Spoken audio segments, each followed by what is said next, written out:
शिक्षा संविधान की 7वीं अनुसूची की संवर्धित सूची में शामिल विषय है।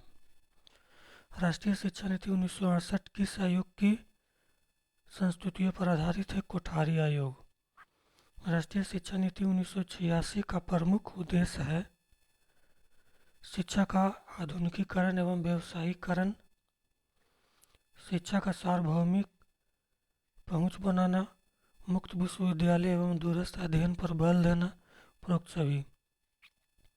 कॉमन मिनिमम प्रोग्राम को किस वर्ष मान्यता दी गई? 2005।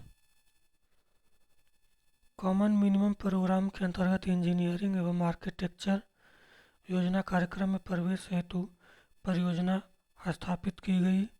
JEE, AIEEE, SLEEE। भारत सरकार द्वारा राष्ट्रीय शिक्षा नीति 2020 को कब मंजूरी दी गई? 29 जुलाई 2020। राष्ट्रीय शिक्षा नीति 2020 ने किस शिक्षा नीति का प्रतिस्थापन किया? राष्ट्रीय शिक्षा नीति 1986। नई राष्ट्रीय शिक्षा नीति के समिति के अध्यक्ष कौन थे? डॉक्टर कस्तूरी रंगन। राष्ट्रीय शिक्षा नीति 2020 के संदर्भ में कौन सा कथन सत्य है? नई शिक्षा नीति सतत विकास के एजेंडा 2030 का अनुकूलन।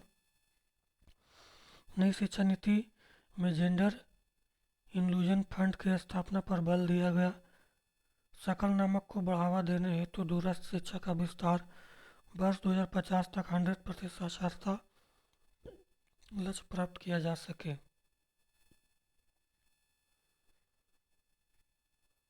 नई शिक्षा नीति सतत विकास के लिए 2030। नई शिक्षा नीति पाठ्यक्रम रूपरेखा मार्गदर्शक 5334। छात्रों की प्रगति के मूल्यांकन हेतु मानक निर्धारण निकाय के रूप में किस राष्ट्रीय आकलन केंद्र की स्थापना किए जाने का प्रावधान है? परख।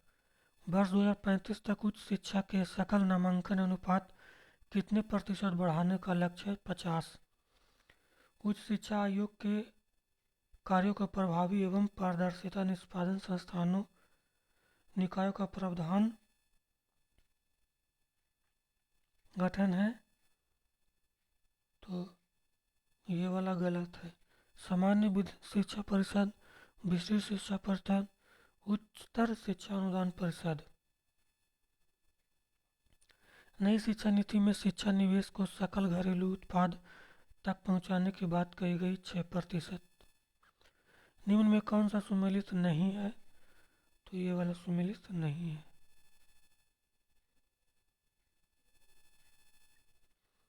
राष्ट्रीय शिक्षा नीति 2020 में 6 वर्ष की आयु के बच्चों को 10+2 वाले ढांचे में सम्मिलित नहीं किया गया।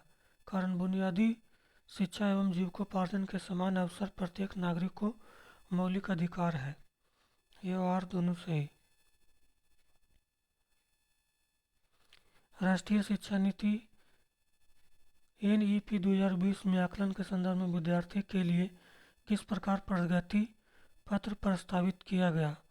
योगात्मक एक आयामी प्रगति पत्र। राष्ट्रीय शिक्षा नीति 2020 के अनुसार आकलन का क्या उद्देश्य है? अध्यापन अधिगम क्रियाओं को दोहराना, अधिगम और विकास को अनुकूलित बनाना, कक्षा के अंदर और बाहर विद्यार्थियों को समर्थन देना। राष्ट्रीय शिक्षा नीति 2020 को प्रस्तावित बदलाव, रचनात्मक मूल्यांकन से योगात्मक मूल्यांकन।